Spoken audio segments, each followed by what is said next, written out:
Yo, what's up, God, you motherfucker. I was going to say, you got to do the iCarly countdown.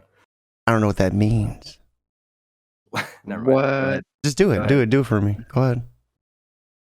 In 5, 4. And then there's a theme song that kicks in. Hit it, Pickle. No.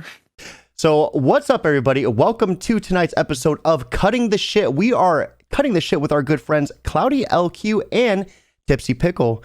Tonight, we are talking about none other than the cult hit Squid Game, found only on Netflix. And man, this game is riveting. The price to pay, of course, is with your life. So, we're going to be talking a little bit about different episodes, the characters, and of course, our final thoughts. Ending. That was almost good, right? Hey. Fuck it though. What's up, everybody? How are you guys doing tonight? Doing pretty good, man. Doing Gucci, which also means good. Yeah. So, Talk about some Squid Game. yeah, this series revolves around 456 players in deep and dire financial debt, and it takes one character just going around and gambling a whole bunch of money to just pick their interest to get them involved within this game. And there's some really dark and twisted turns. The very first episode is the one that kind of just drew me in. And like I said, we're going to be going down the different episodes. So this one is going to be red light, green light. And this is where we're introduced to our main character. Now, Cody, you're a little bit better with pronunciation, so you do the honors for us. Our main character, Song Gi-hoon, is introduced. He's kind of as we can tell, kind of a, well, lack for a better word, kind of a loser, down on his luck. We see that he is living with his mom, asking her for money. We find out that he has a daughter and an ex-wife that he's not really in the picture of, which is going to be kind of a main motivation for Gi-hoon down the line. We kind of see him start off going into horse betting and different sort of things. Yeah, and the big thing, I'm trying to look for the card game they were playing right I believe here. it's Jokji. Yes. So what you have to do is you take your card, you have to smack the opponent's card and make it flip. And the person he was playing against was just a tiger at it and just destroyed him, just kept slapping him back and forth. And eventually he was able to get that one game in. I love when he first wins. And he's taking all the slaps, and he goes to slap that dude back, and he just grabs his hand, and he's like, no, only I get to slap you. Here's your money. Yeah, and then he puts it in his hand. He was so excited. He's like, dude, you've been like just kicking my ass this whole entire time. It's like, take the money, fool. But we also see that he steals money from his mother, so that's shitty. Yeah, I think I think they did a good job of capitalizing on just how much of a lowlife he was. Like he had, ample chance to walk out with some decent money from that, but he was hungry for more, and that's where you really see like him just fall into the spiral, and that's where it leads us to the Squid Game, and he wakes up with 455 other contestants in like this huge gym, and it's empty just with bunk beds, and I think just how everyone was in the same jumpsuit and how empty it was one of the most ominous parts right in the beginning. My favorite thing was that first visual of the guys in pink suits coming in, standing at the front door, and you've got the camera shot from the back of all the players in their teal suits in like kind of an all white room. And just the colors really threw me off, and I was like, I was almost creeped out. Like you wouldn't think that magenta and teal would scare you that much, but it looked Very kind scary. of a dystopian, I guess would be the best word. So I think it was like when I first watched it, I was like, all right, what's going on here? But when they actually got into the game itself of red light, green light, that's when you see just how like horrific this show actually is. Like I thought that was just like such an awesome moment. Everyone's just laughing about it. You had the dude that had like the blonde hair, like laughing about it, and he was like the first one to get taken out. And as soon as he was taken out, everyone around them started screaming and running, and that just triggered an onslaught. I think this is like where the most people died. Yeah, I think it was Over half of them died. Yeah. Yeah. definitely. I can't remember the exact amount, like maybe 250 to 300 of them, I think. And oh, go ahead. Oh, my bad. Was just a obligatory. So I think First episode though is like kind of my favorite, where everybody's like, "Ooh, we're gonna play some games. We're in a room together," and then, oh, you're about to get hit. I think it was everybody going in thinking like, because everybody had played Jakshi before going in, right? And the worst thing that happened to them was they got slapped. You know, they didn't even. It wasn't even a punch. You know, they didn't get any fingers broken. You know, nothing like that. Just a couple bruises on the face, and they won a pretty decent amount of money. So I think everybody was going in there thinking like, okay, you know, maybe I could get hurt. Maybe this could be a physical game, but there's no way my life is in danger. so.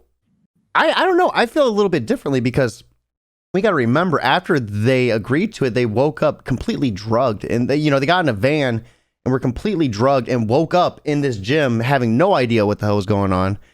And then as soon as they get out in that field and it's just red light, green light, everyone can do that. But the second, someone gets shot, I can't even imagine how my body would react. You know what I mean? Going like wondering what's going on, doing my very first game, and then see someone get their head blown off. Like, I think about that so much, honestly. Like, I think about like I've always wondered, like, because they've done obviously multiples of these. This wouldn't be the first time they've done the games. I was like, I wonder if there's one where every single person just got eliminated by red light, green light. Because I feel like literally after that first bullet went out, everybody's just instinct would never be to stand still and not move at all. mm-hmm. Yeah, or no. with that mob running at you, like I feel like even if you got pushed, that would cause motion that you'd get shot too. I just feel like there's got to be one where everybody got wiped out. And we on kind the of other hand, oh, go ahead. there's a lot of people's natural reaction in a situation like that is to freeze, to not move. Yeah. Like there's a car coming at you, you don't move, you freeze. So when deer, you're I guess, scared- yeah, deer in headlights.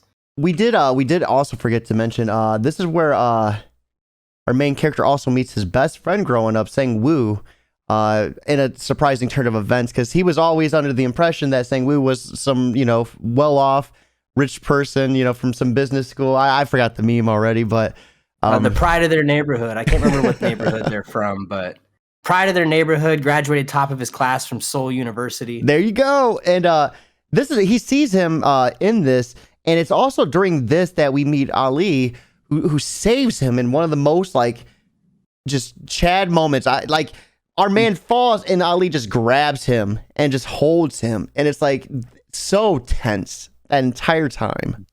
Like, not today, son. You stay in here. It also kind of outlined Ali as the strength character. Mhm. He was definitely the one who was, along with another character we'll talk about soon, Daksu. I think they were seen as definitely the two muscle heads. Ali being the muscle head of our group of heroes, if you want to call them that. Yeah, and I think the biggest part was with Ali and Sang Woo, our main character was able to actually survive the game. This leads us to the second episode called Hell.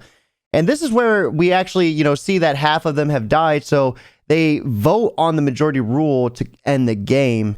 And the old man is the one that is the tiebreaker. Now, I love the old man was one of my favorites. And it was just hilarious because he comes up and he's just like, Say, which do I pick? Which do I pick? Ah. Now, I was half expecting the old man to just be like, just kidding. I was honestly a little thrown off that the vote went in favor of ending the game. That was actually kind of something that threw me for a loop. I just immediately expected them to keep playing. I never expected the whole leaving the game and everybody just getting to go home part. Like, I was kind of like, what's going to happen? I literally was wondering what was going to happen next in the series. Like, so that was like that's a perfect point, because we actually do see the main protagonist go to the police, and for me, I felt like they would have took it a little bit more seriously.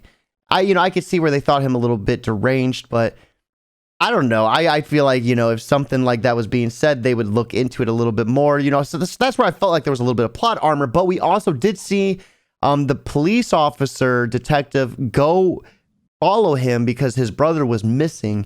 Now, what was his name? Junho. Yes. So Junho, he follows him And they actually end up going back to the island. Now, our main character, he has a change of heart, though. He sees that his mom's struggling. And I think, that on top of the fact that his daughter is, do we find out in this episode that she's getting ready to leave him? We actually find out in the first episode Yes. That the daughter is leaving to the U.S., which is Song Gi-hoon's main reason for entering the games. So what happens is he loses all that money at the horse track. He makes all that money from getting slapped, goes back home. He's talking to his mom. He's super happy because he's got all this money. He's like, I'm going to buy, my daughter all this stuff. And she's like, yeah, she's leaving soon. And if you don't do it, you're never going to see her. If you don't do something to fix this, you're going to lose her forever. So that's why he enters in. He gets mugged the first episode, doesn't he? He loses all the money that he saved up, and he gets mugged by player 67, who Correct. is... Player 67 is... Sai Bayuk? Sabyuk. Oh, I was close. Look at me go. I'm going to call her player 67, though, because that's a little bit better for me. Now, I thought that was a really, really awesome, because I forgot. It's nice to kind of go back and touch base on it. 67 pickpocketed him, and he calls her out during seeing her, because she gets called out by another person as well. Gaksu. Yes. Yeah. Now, we see them all go back to the game, and a lot of it is out of desperation. Our main character, of course, his mom is losing her limbs to diabetes. Yep. So he wants she has got to pay for surgery. Yeah, so he that's another thing to send him back is, of course, to help his mom along with his daughter. And 67, of course, we find out she's trying to rescue her parents. From South Korea? No, North Korea. North Korea. So her parents are in North Korea, and then her little brother is in an orphanage. So that's why she's here. So that, at first, you kind of hated her because she fucked him over, pickpocketed him. And that's like, he got the shit beat out of him because he didn't have that money. He goes to reach for it, doesn't have it, and then gets the shit just knocked out of him. So at first, I was like, dude, this bitch. But then you see her reason here, and you're like, okay, I could definitely get it now. And then this is when we're also introduced to Daek-soo. Did I say that right too? Yeah, Daksu. Daek-soo. And he is a bad motherfucker. Definitely one of the more hardcore thugs, I would say. Just quick note, he's got the snake tattoo on his face, and I actually kind of dig. I thought it was pretty bad. At first, I was like, man, that's goofy. But then it's like, all right. Because it goes on to his shoulder. He looks pretty intimidating. I'm not going to lie. He had a pretty cool... I really liked his reason for going back to the game, too. His wasn't just it wasn't just desperation. It was literally he had nowhere else to go because he gets fucked over because he's a gangster, right? He gets fucked over by his whole gang. They're about to turn him over to, I believe it was some Filipino gangsters that were gonna murder him for some shit that he did in the Philippines, or it was in Vietnam. I can't exactly remember. But then he kills that one guy, and it's like he could go to jail for murder, or he gets murdered by his gangsters, by enemy gangsters, or by friendly gangsters. So it's like he literally had nowhere else to go. And before he did get fucked over by his friends, they were planning on going back and then stealing the money too. Mm-hmm. So that was also a motivation to go back. Mm-hmm. And it took some balls of steel too, because he jumped off that bridge, and that wasn't no small bridge. That was fucking up there. Now, this is bringing us to the third episode now, The Man with the Umbrella. And this one, out of all the games, I think this one is the one that caught me the hardest, because this is when we get to really see just how dark and twisted Sang-woo is. We can't forget that Sang-woo found out about this game and didn't let any of his team know. Now, we see Sang-woo, player 1 and player 199 team up. And then this is where we see 67 explore some vents too, and she gets to find out a little deeper and darker twist to the island as well. This game is the one with the sugar, right? Yep. Yeah, that one was messed up because we saw him literally. Well, he tried to warn Gi-hoon, I guess. He was kind of hinting at it, but he couldn't give up himself. If I remember correctly, he was like, "Why would you choose Star?" or something like that. And Gi-hoon was like, I can't something from his childhood. Can't remember exactly. Sorry. No, you're good. I was losing his umbrella or something like that. Oh, that's what it was. He chose Umbrella. I'm sorry. Mhm. I'm sorry. Got it backwards. Yeah, he chose it right. The episode's called Man with the Umbrella. Duh. Yeah, he chose the umbrella, and then he was gonna warn. He kind of warned him. He's like, "Why would you choose Umbrella?" And then he didn't really go farther with that. That one was I thought that was kind of messed up, especially because Gi-hoon's supposed to be like his childhood best friend. Yeah. So Yeah, he had hesitation at first, but then ultimately chose himself. And it's definitely a game that you are fucked. Like, if you get a triangle compared to an umbrella, it's going to be easier to do the triangle compared to the umbrella. The only way he got out of it was actually licking it from the back and then like getting it. And he got it like with seconds to go. The old man even copied his ways.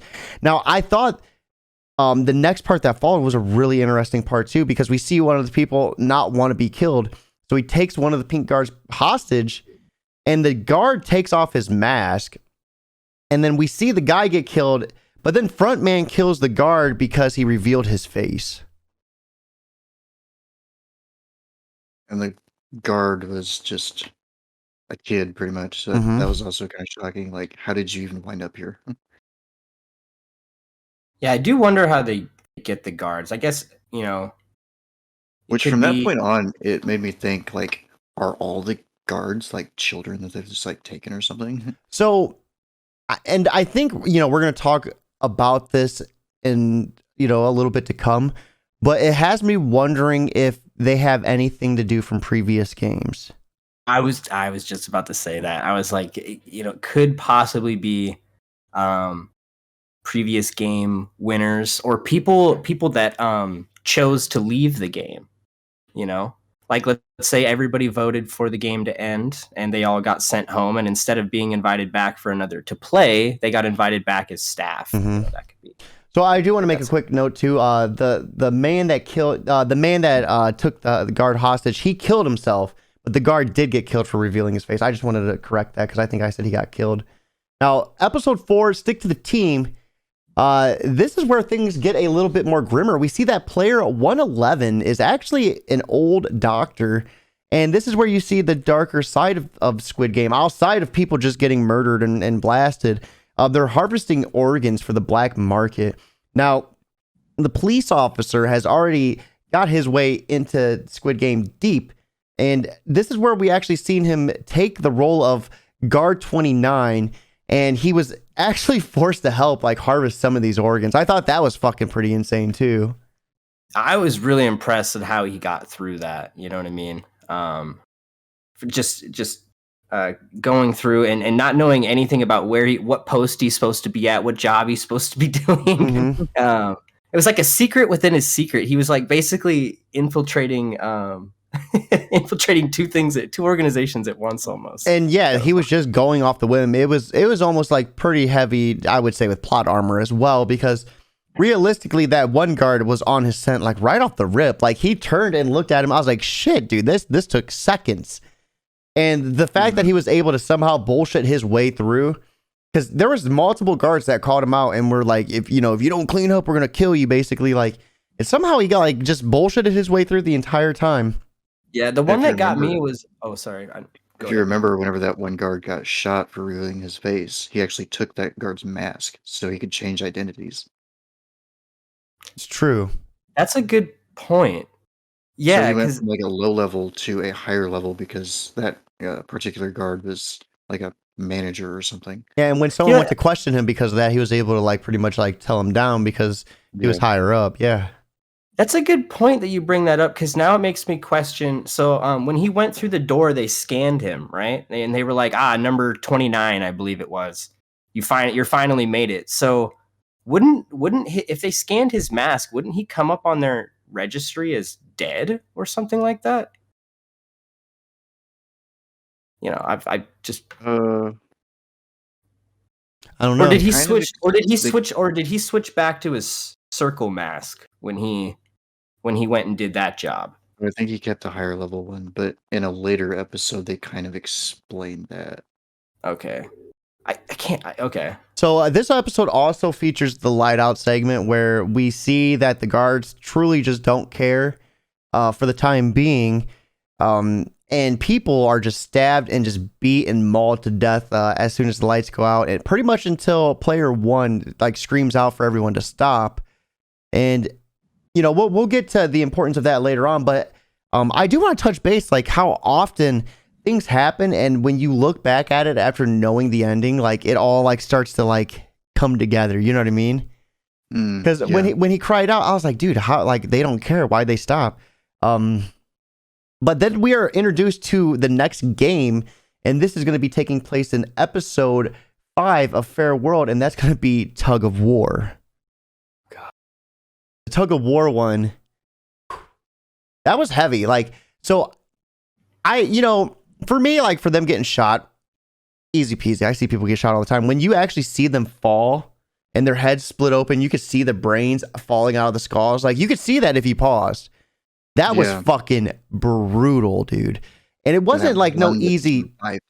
Yeah, it was no easy feat either. They had to pull it, and if they got pulled over, they fell. And it was at least like 2 or 3 stories. Like everyone died besides one person, and then he got shot in the head. He was pretty much paralyzed. And since they don't tell you what the game is, you get fucked on choosing your teammates, obviously. And they got fucked the worst that they ended up getting, and this is nothing to any genders or ages out there, but the opposing team, who's the gangster dude? What's his name again? Baksu. So that dude was recruited by the doctor that was harvesting organs, so he knew the next game. So he recruited all the strongest males in the gym, and so that left our player with 3 girls, I believe. It was like 2 or 3. And the old man, and then Ali and Sang-woo. And, their team was pretty much, just fucked off the rip. But the thing is, the way they went about it, how they changed up stances of where they stood, and how they yanked, is ultimately what saved them. Because the other team stood on one side, and they really didn't do it too well. Even though they were all stronger than everybody on the other team, they just did it more strategic. And that was ultimately like their saving grace. Strategy beat the brawn. Mm-hmm. To go back real quick, just to the beginning of that, the beginning of the game. I also kind of liked how it showed a little bit more of the division between Sang-woo and Gi-hoon, where Sang-woo, he started to notice that the other team was stacking with strong male individuals, and he told Gi-hoon, he was like, "No old man, no women. Get the strongest people that you can find. I have a feeling that something's going down." Mm-hmm. And Gi-hoon went with his heart, and he went with being nice to people. And we start to see, we've already seen kind of that schism before with Gi-hoon in the Sugarcomb game.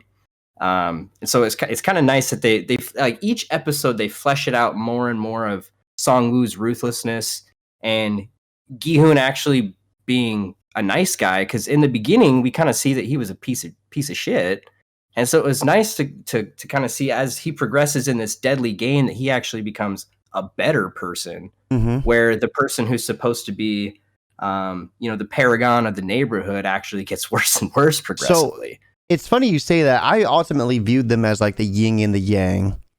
Yes, very much so. We see 456 ultimately go above and beyond in trying to save anyone at any cost, besides one point, which we'll get to that.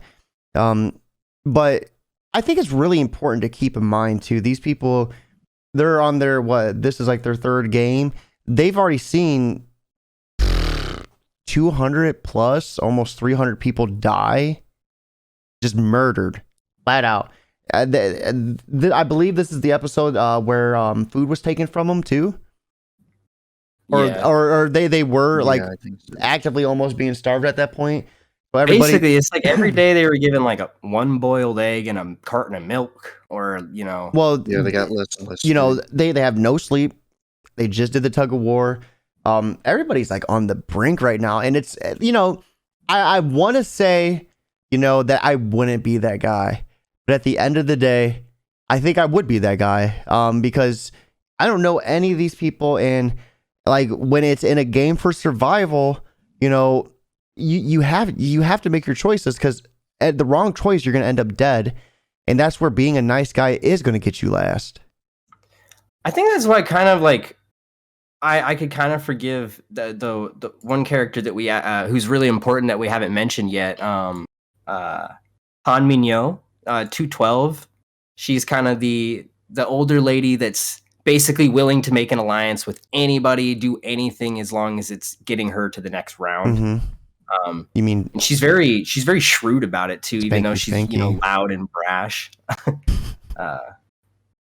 But we see that she, because she finally got put on that tug of war team. I think she was in it with the sugar game too, right? So she aligned herself with the Mancho snake guy, Doxu, and she gave him a lighter. Basically, they had sex, and then she's like, "I'll kill you if you ever betray me." It was during tug of war that he betrayed her. He's like, "Fuck you, get off me. I don't need you." And so that is important to note because that does come back to do a little bit of damage. We also see in this episode too that the police officer is able to dig in some files, and we find out that not only has this game been going on for the last 30 years, which kind of bleeds into what we were talking about earlier. This has been an ongoing game for 30 years. But his brother was actually the winner of the game in 2015. So he doesn't have much to go on where his brother is besides those facts. Yeah. For clarity, this takes place in 2020. Really? Yeah. So this actually dropped September 17, 2021 over in the United States. I don't know when it dropped overseas though, but this just dropped like a month ago. The date in the games is 2020, so. Oh, I got you. His brother was a winner for how many years is that? 5 years beforehand? Yeah. Yeah, so his brother's been missing for 5 years. So this brings us to episode 6. Oh man, I cannot pronounce this to save my life. It's Gangaboo. Did I almost get that? Gangbu. And this is where we see the doctor and the co-conspirators hung up. Now they were caught. Pretty much the doctor demanded to know the next game, and the pink guards denied him. And I don't know if they truly didn't know or not, but they wouldn't tell him. Now he ended up killing one of them. They ran back to one of the old playgrounds of one of the older games from a couple days ago, and they both ended up getting killed. Now the front man has them strung up as an act of fucking like, pretty much like if you try to betray me, if you try to make this game unfair at any cost, this is what's going to happen to you. And that's where you really see like this dude is 100% about keeping this game all like fair and even for everybody. This is also the episode where it kind of answers that question from before of how the detective can walk around and like change masks and stuff. Because one of the guards says, when a guard goes missing, nobody cares. Nobody cares about the guards. They only care about the players. True. I forgot about that. Look at you. See, he's like, man, I don't know names, but I've seen this 3 times. And on top of that, it makes that important distinction that kind of, on top of what we were talking about earlier, like, why are these people there? Like, they don't have blind loyalty to this company. We see them selling organs. We see them being killed off very, very easily. So these are not people that are like loyal fanatics to this company. They're on some sort of payroll, or they've got ulterior motives to be there, I don't think they were killed for the black market stuff. They were just killed for betraying the game. And I think the other instances we've seen them killed were when the prisoners took them hostage. The one dude revealed his face and he was killed for that. But outside of that, I don't know. I think maybe I think the fact that they can just make money off this, like there has to be some stupid amount of money that they're making from this, because we're introduced to the VIPs after this episode. And that only furthers just I would say further like enhances the idea that there's just some major bankroll there. That's why I think that these guys on staff are like payroll, because it's like you got to be being paid like a stupid amount for silence, because we've seen that they're willing to betray the game, but they're not out there telling the police about it. Which, who knows? It might not even matter because the police is probably and if you remember when the front man killed the guards, he said, "I don't care that you harvest organs and sell them. I care that you manipulated the game." That's why they were killed. Like, he specifically told them that. This episode actually was one of the more heartbreaking ones, I would say, for many of the people that have been watching it up to this point. This was the game, of course, of marbles, where each player had to pick a partner, and then they had to get 20 marbles. So the person losing their marbles, of course, was killed. And this is where we see really like just some of the more insane acts of desperation outside of player 67 and the female that she was playing with. They of course were like, let's just hang out and then we'll just gamble it all at the end. I was like, holy fuck, like the brass on these women is just outrageous, Right? But this is where we see Ali and Sang-woo go head to head, and hashtag fuck Sang-woo, right? Hashtag fuck Sang-woo. That was honestly, I think, probably one of the most devastating deaths I've watched in this past year or so. In any media. The look on Ali's face at the end when he knew he got betrayed. Mm-hmm. There was literally tears going down his face. Yeah, basically he was like, hey, let me get your bag of marbles, I'll protect them for you, or let me, I'll tie them up so you can put them around your neck. And he just swapped it out with a bag full of rocks. And earlier when I was talking about our protagonist, this is where we get to see the more desperate and vile side of him too, because he's playing with player one and he exploits his dementia. I don't think you could really say it's any other thing. He flat out fucking just goes for the old man, and I get it though, because it's survival at this point. I mean, it did suck because I could see that Gi-hoon was still kind of wrestling with the fact, he did beg the one guy. He was like, hey man, like he begged the what would you call it, the referee, I guess. He was like begging the guy, like, hey man, like, look, he's got dementia, he cannot play, like I cannot play this game with him. Mm-hmm. He was kind of begging for it to end. You could see kind of tears. He wasn't like, he didn't look happy about doing it at all. So you could still kind of see he was conflicted. But I mean, this is still a man who's fighting for his daughter and for his life, Mm-hmm. Now, it's kind of the difference between him and Sang-woo. Like, Sang-woo went in there to pay off his debts, in it for him, whereas player 456 went in to get his daughter back. Yeah. So like he's always kind of had a heart going into it. Yeah. No, and he maintains that innocence for the most part. This was just that one that was kind of like, I guess, like the gray area for me, where it's like, because he did play on the dementia a little bit, but I could see where he was trying to save him in the beginning. Yeah. Now, this bleeds into episode VIPs, and this is where we're introduced to all the very rich people that I would almost assume finance this to some degree. We're introduced to a man that's in a higher ranking than the front man. What was his name? I don't know if they gave him any sort of name in this one. I think they just called him boss or something like that. He was the host. The host, and he pretty much just says host. he can't participate.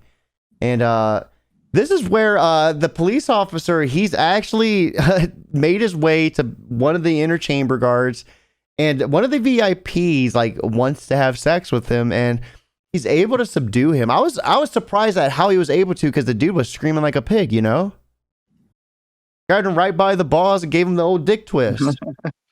Dude, I was surprised that he got out of being on the couch when he was like, take your mask off, like, I want you to show me your face. And he was so sly with that. He was like, why don't we go somewhere more private? Yeah. I was like, oh, you smart motherfucker. It's like you've done now that you can before, get some haven't you? information. Now, this brings us to, I would say, out of all the games, this was the one that, like, for me, would probably be the scariest to play. Where they did the walkway, where they had panels of glass lined up with spaces in between. One of them was tempered glass, and one of them was actual glass. And the players, I think there was 16 at this point. Yeah, I believe so. Yeah, there's 16 at this point, and or no, 17. I think, I don't know, 16 or 17. They put on vest, and at the end they're told, so a chunk of people already put their vest on, but at the end they're told, like, hey, these are going to be the number, in which players go across, or in which the players, try the game. So this is where we actually see that our main protagonist is Sang-woo actually had the end numbers. They lucked out once again. But it was insane because you see the dude just jump and just break through the glass. And once again, like the tug of war, he just falls and splatters and splits his head open. Yeah, I did. To be honest, I got a huge fear of heights. So the tug of war and the other one, this one that we're talking about right now, really scared the crap out of me. The reason I don't like this one though is because I feel like you would fall feet first, and I don't know why. I don't know the science behind this, but something in me tells me that falling feet first is actually worse because I feel like it's just like all your bones would turn to jelly, and then your brain last. Yep. Yeah. This is where we actually get to see Dexu. Is it Doxu? Doxu. Boom, baby, Doxu. This is where we get to see champion. What player is it? 212? 212 is that Sabiak or is that Sabiak should be 67. Han Minyo. So this is where we see Minyo. Yeah, Doxu get fucked up because she just grabs him and just falls with him, dude. I was like, what the fuck? Say less. Now, we see player 17, though. He was a seasoned glass worker, and he figured out that he was able to, like, throw something and tell which one's glass and which one's tempered. But the front man pretty much is like, all right, well, enough of this. And then he, like, just switches the game like that and turns the light out. So it's like, damn, dude, like, these guys pretty much are at the whim of the front man whenever he pleases. So the whole fair and balance from the previous game didn't really hold up. Mm-hmm. Yeah, he's got a pretty twisted view of equality and fairness, I think. Now, when the VIPs arrived, well, fair and balance goes out the window. When in reality, pleasing the VIPs is the only thing that seems to matter to anybody in this game. As we know, employees don't matter, the gamers don't matter. Nobody does. Yeah. And in this episode, you see the VIPs. These people are not masterminds. They're rich, but they're dumb. They're sloppy. They're arrogant.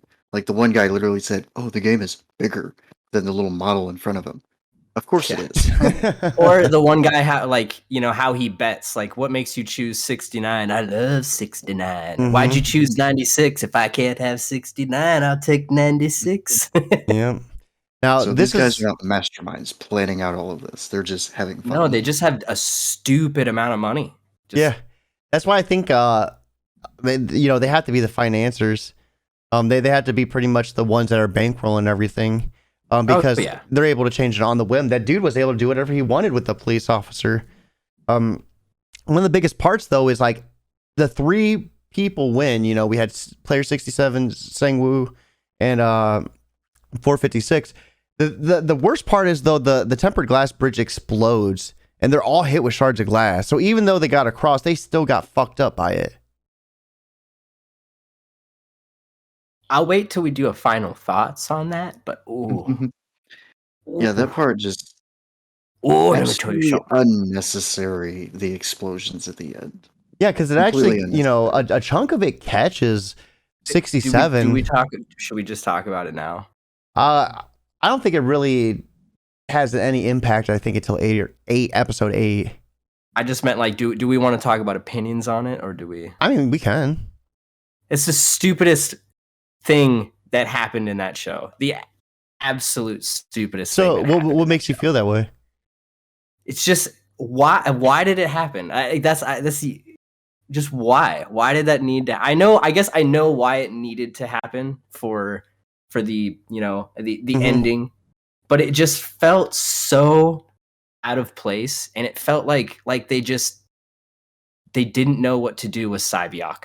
Like they were just because I feel that they were just trying to even up the game for the last game. They were trying to even up the playing odds. So even though they let 3 get across, they were trying to secretly take out 1. And I think that's even further shown in the next episode too, because they're like in a nice eating arrangement, and then they're all left with a huge knife. You know what I mean? Yeah. So they wanted, like, that's what this game does too. So in the beginning, when they were all killing each other, and the old man's like, please stop. They let a certain amount of people die where it lined up for the next game. Almost perfectly. Yeah, that one was kind of, that one was a little out of place too. like is the whole Hunger Games thing where they just like they purposely starved them and then made them all fight in the dormitory. I mean, yeah, that one was a little weird too. Little, but I know what you mean. It's like they're doing it to thin the herd, but it's like once again, it makes me question what the point of the whole fairness thing was even being brought up about. Mm-hmm. You know, I don't know. It's I'm hoping that's those questions get answered in the series 2 that we're all looking forward to. But So I feel like the fairness thing is just like a bold-faced lie to the players to like make them think they have a chance. mm-hmm. When in reality, maybe. one person will come out alive. So, yeah, I think that's really interesting too, because that actually I think bleeds into the next episode, Frontman, and this is where, like we were saying, 67 hides that severe wound from the glass she got on the bridge.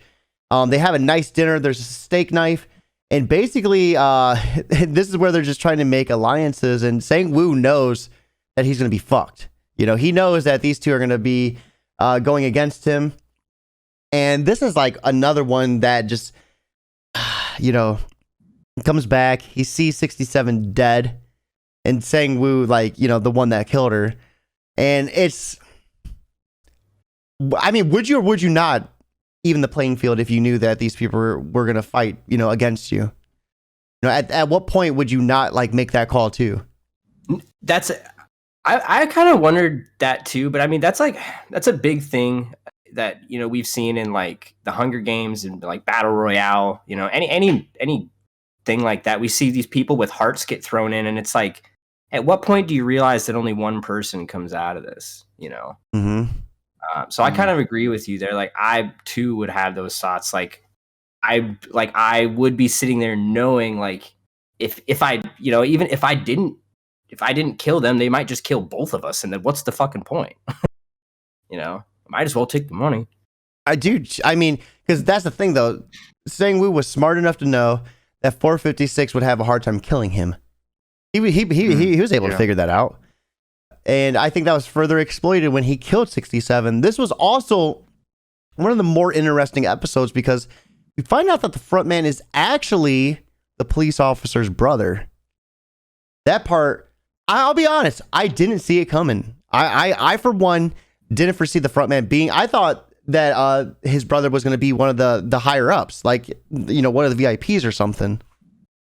I didn't guess it until we were watching that episode. Like it was like I would probably put because I watched it with Pickle here, and it was like I think I probably threw every guess out there in the book on who the front man might be before I got to the revelation that it was the brother. Mm-hmm. What really pointed me towards it was his brother. Like at the end there, he was saying, "Don't just do as I say. You will be fine. Just do as I say." He was doing everything in his power to not hurt him. So it's like there's a connection there somehow.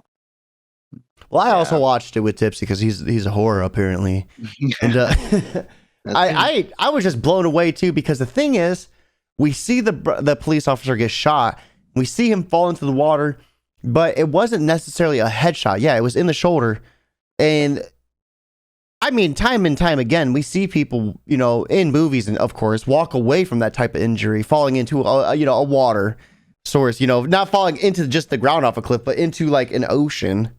Classic movie trope. Shot in the shoulder, fall off the cliff, you go unconscious and you float to shore. And the front man was saying, just do as I say and you'll be fine. But he wasn't cooperating, so shot him in the shoulder. Mm-hmm. He's still mostly fine. So this leads us to the last episode, which of course is going to be One Lucky Day. And this is where, player 456 goes up against Sang-woo in a classic game of Squid Game. And, it was a pretty intense showdown with player 56, of course, coming on top. But he refused to kill Sang-woo.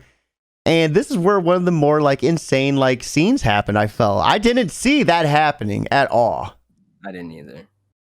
I did not see Sang-woo having a change of heart because we see that scene where he's standing over him with the knife and he plunges it down and he puts it right next to him so it doesn't kill him.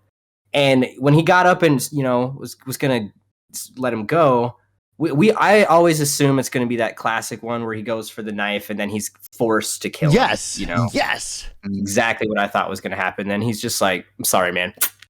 Yeah, dude. He was ready to throw away all the money. And he's like, majority vote. And they were the VIPs were flipping the fuck out. They're like, what do you mean he wants to call it right now? Like, and yeah, Sengu just takes the knife, stabs himself in the fucking throat with it, making 456 the winner. How much money did he win? Like, it was like 4,500 billion won or something like that. 45 billion. It was the equivalent to the number of players, right? Wasn't it 100? It's like 100 million per player, I think. So 450. I think it was slightly over 45 billion, like 45 billion and 500 million or something. I want to see how much that is. While you're looking that up, I'm just going to say, I couldn't imagine being those VIPs watching that. So, like, both of these guys were determined to get to the end. They're finally there. One of them gives up, and then the other kills himself. Yeah, so this is basically 38 billion USD. So I think it was it was like 4,500 billion. I don't know. It's more than he'll ever need for the rest of his life. And that's where it's funny, because that's where a big part of this episode comes into play. We find out that after, he comes back, finds out that his mother indeed did die. And it just leads him like he's an empty shell. And he gets a call because he hasn't spent any of that money. He actually got an offer to be a VIP. Because I think, Tips, you're the one that pointed that out, right? Possibly. I still have a question. When he got invited to the bank, and they're like, you can join our VIP program. Someone pointed that out, and that was a big thing. I want to say real quick, just as a former banker, a lot of people have been theorizing that the VIP that they're speaking of is because the bank is in league with the people who run the game. That might be possible, but just as a former banker, if you have a client that has that much money in your bank, you do definitely try to reach out to them and schedule any meetings that you can if you see that they're not using your bank products. That's just something we do. So it very well could be that they're aligned with the bank, because one question that I would also have as a banker is who the hell opened up that account and put all that money in there in his name? That would technically be illegal unless you owned that bank and you could do illegal shit. Which, who's to say they don't? But just as a banker, I just want to point out that it very well could be that they were just trying to get another client as a bank themselves. But it is an interesting theory. So this is also where we see him meet up with none other than Player One. We are introduced to he's the creator, right? Yes. So yeah, Player One is the creator of the game, and he wanted to play.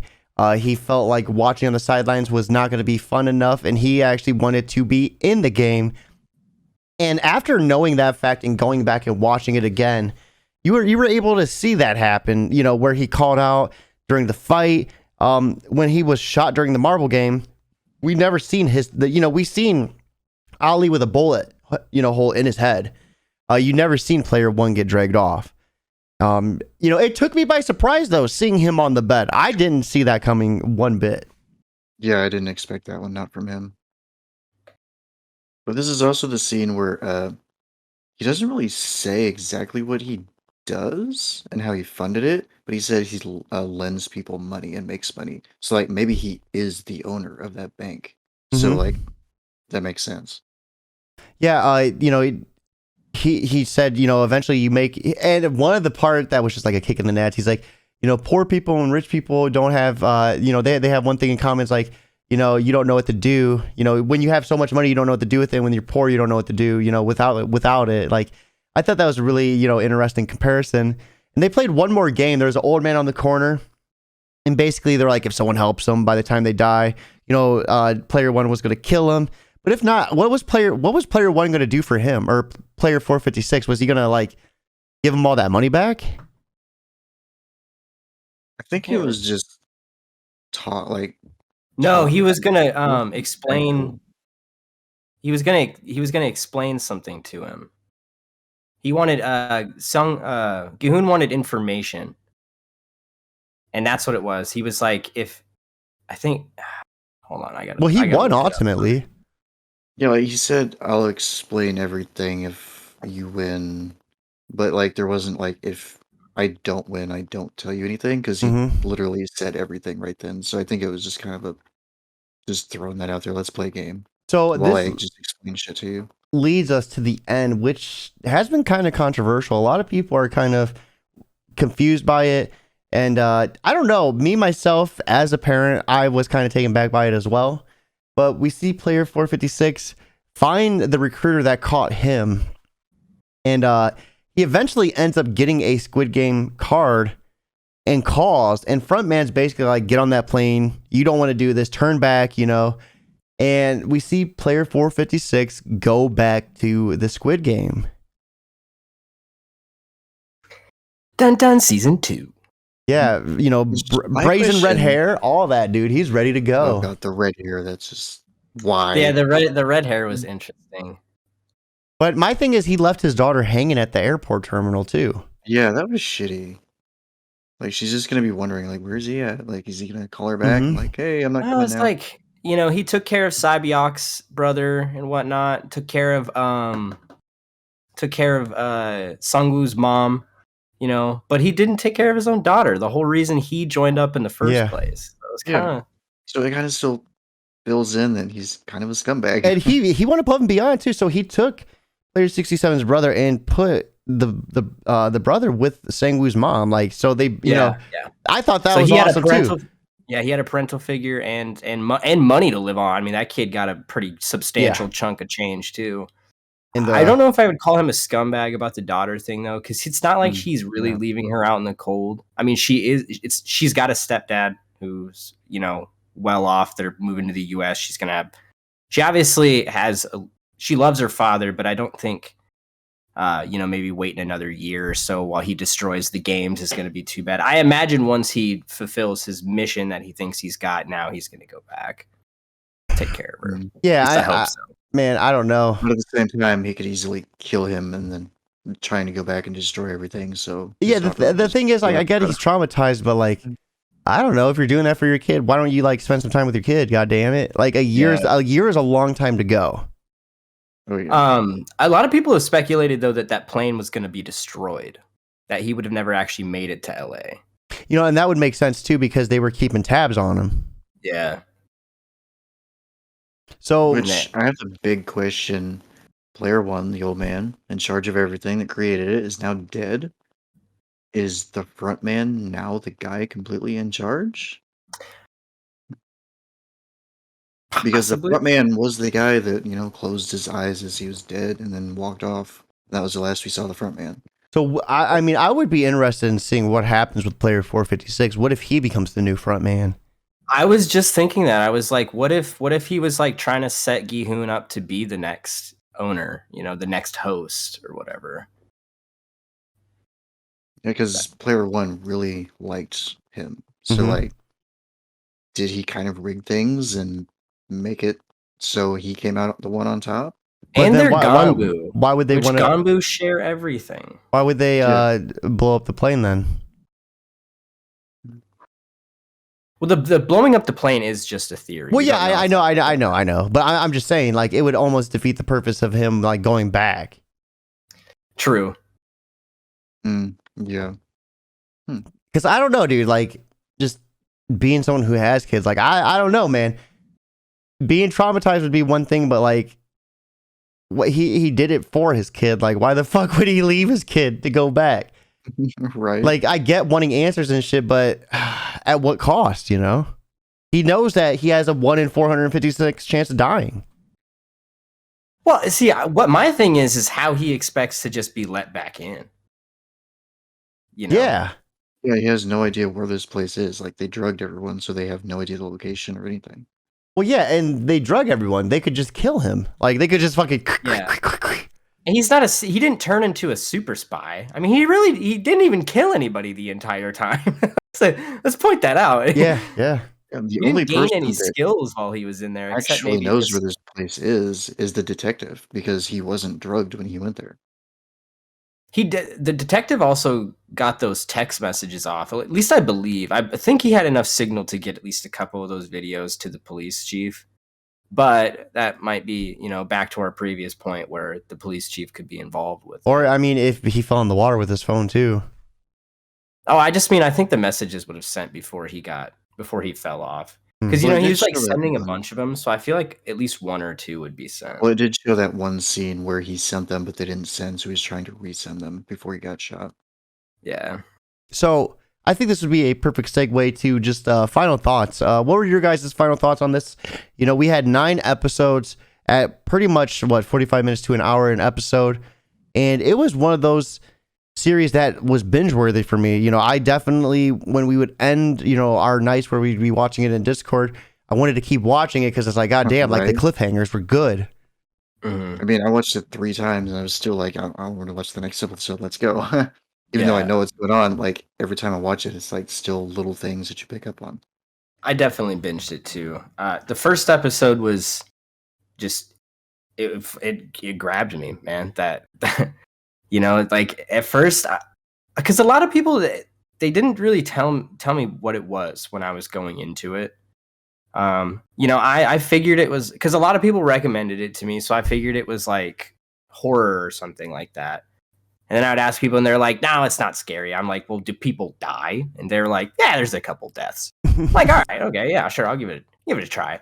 So I watched the first episode, and there's over 300 deaths. I was like, why did everybody play this down so much? Yeah, I just remember seeing all the memes about it, and I didn't watch it for a hot second.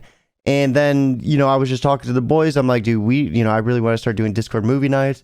And it was just an easy one. I'm like, let's check out Squid Game. And my girlfriend was really pissed that I watched it without her, of course. And the rest is history. I enjoyed it.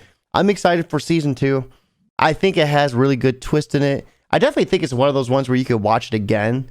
I don't know how many times after that though, but for me, I could at least get another good watch in. And sorry. Oh, I was gonna say I'm excited to see where Player 456 goes. I'm excited to see it too, because I'm like right now I'm loving all the fan theories that are coming out about it. Right. My favorite one right now is that all of these different universes of the rich people that just for fun have people murder each other, like Belko Experiment and The Hunt and shit, that they're all in the same universe and that it's this one company that runs it all. Oh, that would be wild, dude. Well, so one person pointed it out that was kind of a neat way to tie this theory in, was that when the VIPs first show up, they say something like, "Oh man, that last show in Korea was so good," implying that they do this in other countries, So no, that's a really interesting point. Yeah, I thought that one was kind of cool. All yeah, right. I'm really looking forward to season 2. Like, who's in charge now that the old man's gone? Like, answer the questions. I want him now. I want the answers.